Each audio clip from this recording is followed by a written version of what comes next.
तो hello my dear student, आपका ज्ञान गौतम क्लासेस में आपका स्वागत है। आज हम आपके लिए अभाज्य गुणनखंड खंड वाले एक वीडियो लेके आए हैं, जिसमें हम लोग सीखेंगे कि अभाज्य गुणनखंड करते कैसे हैं। ठीक है, बहुत बेसिक से करेंगे, छोटा छोटा क्वेश्चनों करेंगे जो आपके लिए काफी बेनिफिशियल होगा। और यदि आप क्लास 10 के स्टूडेंट है, क्लास 9 के स्टूडेंट है, क्लास 8 के स्टूडेंट है, तो अभाज्य संख्या तो जरूर पढ़ेंगे। उसको अभाज्य संख्या के इंग्लिश में बोलते हैं प्राइम नंबर। ठीक है, तो अभाज्य संख्या का गुणनखंड करना है, यानी प्राइम फैक्टराइजेशन आज हम लोग करेंगे। ठीक है, तो सबसे पहले हम लोग ये देखते हैं कि अभाज्य संख्या होता क्या है। अभाज्य जो संख्या है वो होता क्या है, अभाज्य संख्याएं। ठीक है, तो हम लोग जानते हैं इसका डेफिनेशन होता है कि जो संख्या एक और स्वयं से कट जाए, है ना। पहले देखते हैं क्या आता है। जो संख्या एक और स्वयं से विभाजित हो उसे अभाज्य संख्या कहते हैं। जो संख्या, अब इतना याद रखना है कि अभाज्य संख्या का जो गुणनखंड होता है वो एक हो सकता है और अपने आप हो सकता है। जैसे देखो, सबसे पहला यहां से एक सवाल बनता है। चलिए पहले हम लोग देखते हैं जैसे में कि सबसे छोटी अभाज्य संख्या कौन है। तो सबसे छोटी अभाज्य संख्या है हमारा 2। ठीक है, कभी कभी एग्जाम में भी आता है कि सबसे छोटी जो अभाज्य संख्या है वो है कौन। ठीक है, तो 2 हो जाएगा, 2 के बाद हो जाएगा 3, क्योंकि 3 का गुणनखंड करेंगे तो 3 होगा, नहीं तो 1 होगा। फिर हो जाएगा हमारा 5, 7 हो जाएगा, उसके बाद हमारा हो जाएगा 11। ठीक है, उसके बाद हो जाएगा 13, उसके बाद हो जाएगा मेरा अपना 17 हो जाएगा, 19 हो जाएगा, 23 हो जाएगा। इस तरह से हम लोग करते चले जाएंगे। ठीक है ना, तो ये संख्या जो है वह अभाज्य संख्या है। इसी को हम लोग बोलते हैं प्राइम नंबर बोलते हैं। क्या बोलते हैं? प्राइम नंबर बोलते हैं। ठीक है, तो हम लोग आज इसके जो अभाज्य संख्या का जो आज हम लोग गुणनखंड करने वाले हैं। ठीक है, चलिए एक हम क्वेश्चन लेते हैं। एक क्वेश्चन लेते हैं 140 का हमें क्या करना है, अभाज्य गुणनखंड करना है। ठीक है, चलिए इसमें क्या करेंगे, और याद रखिएगा कि इसमें हम जब भी भाग देंगे तो वह अभाज्य संख्या से ही भाग देंगे। जैसे कि 2 हो गया, 3 हो गया, 5 हो गया, 7 हो गया, 11 हो गया, इस तरह से। ठीक है ना, चलिए सबसे पहले हम लोग करते हैं 2 से। 2 एक अभाज्य संख्या है। यदि 140 में करेंगे तो कितना हो जाएगा, ये 70 हो जाएगा। फिर 2 से करेंगे तो कितना हो जाएगा, 35 हो जाएगा। ठीक है, ये 300 तो लगने वाला नहीं है, तो कितना से लगेगा, 5 से, तो कितना हो जाएगा, 5 7 35।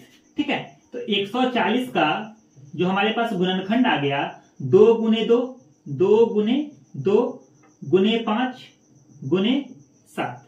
ठीक है, इसको हम इस तरह से लिख सकते हैं 2 के पावर 2 गुने 5 गुने 7। ये जो है हमारा 140 का अभाज्य गुणनखंड हुआ। ठीक है, चलिए एक और आपको बतलाते हैं जो काफी आसान है, और क्या है, 156।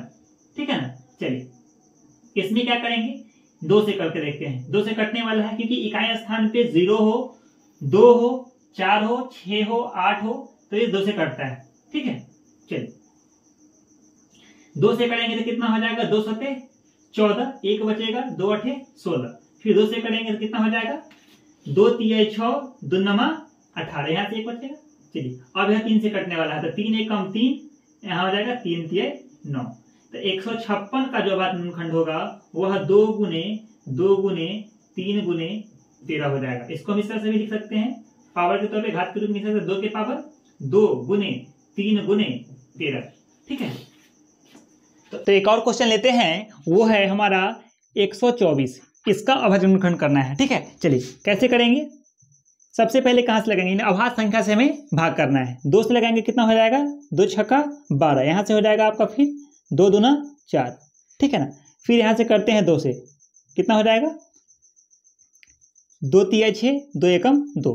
ठीक है ना, तो 124 का जो अभाज्य गुणनखंड हो जाएगा 2 गुने 2 गुने 31। ठीक है, तो क्या हो जाएगा, 2 के पावर 2 गुने 31, क्योंकि आपको पता है कि 2 भी अभाज्य संख्या है और 31 भी क्या होगा, अभाज्य संख्या होगा।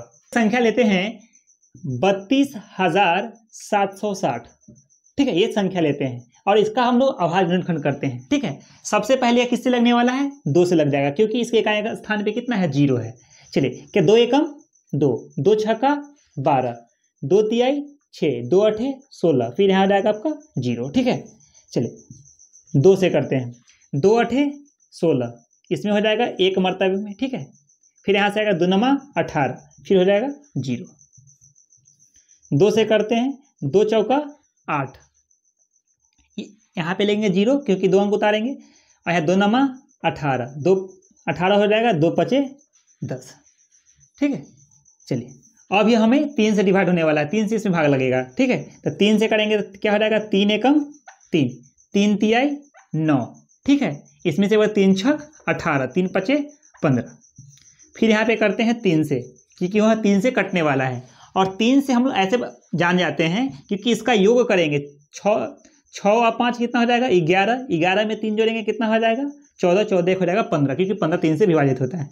3 चौका 12। ठीक है, अब यहाँ आ जाएगा 3 5 15, फिर 3 5 15। अब यहाँ पे 5 से करते हैं, तो 5 9 45, 5 एकम 5। अब यह तो 5 से नहीं कटने वाला है, 7 से कट जाएगा, तो 7 से कितना हो जाएगा, 13 टाइम। ठीक है ना, तो आपने देखा इसका गुणनखंड हो गया। चलिए इसका अब हम लिख सकते हैं 32 760 का जो अभाज्य गुणनखंड होगा वो होगा 2 गुने 2 गुने 2 गुने 3 गुने 3 गुने 5 गुने 7 गुने 13। ठीक है, चलिए इसको ऐसे भी लिखना है। 2 कितने बार है, तो 2 जो है यहाँ लिख देते हैं 32 760 का जो हो जाएगा 2 के पावर 3, 2 के पावर 3 गुने 3 के पावर कितना हो जाएगा, 2 गुने 5 गुने 7 गुने 13। ठीक है, तो ये हम लोग का अभाज्य गुणनखंड इसका हुआ, जो हमारे एग्जाम में काफी इंपॉर्टेंट होता है, और इस प्रकार का क्वेश्चन तो आता ही आता है, खास करके बिहार बोर्ड एग्जामिनेशन में हो। ठीक है ना, चलिए आज के इतना ही, मिलते हैं फिर अगले क्लास को। आज के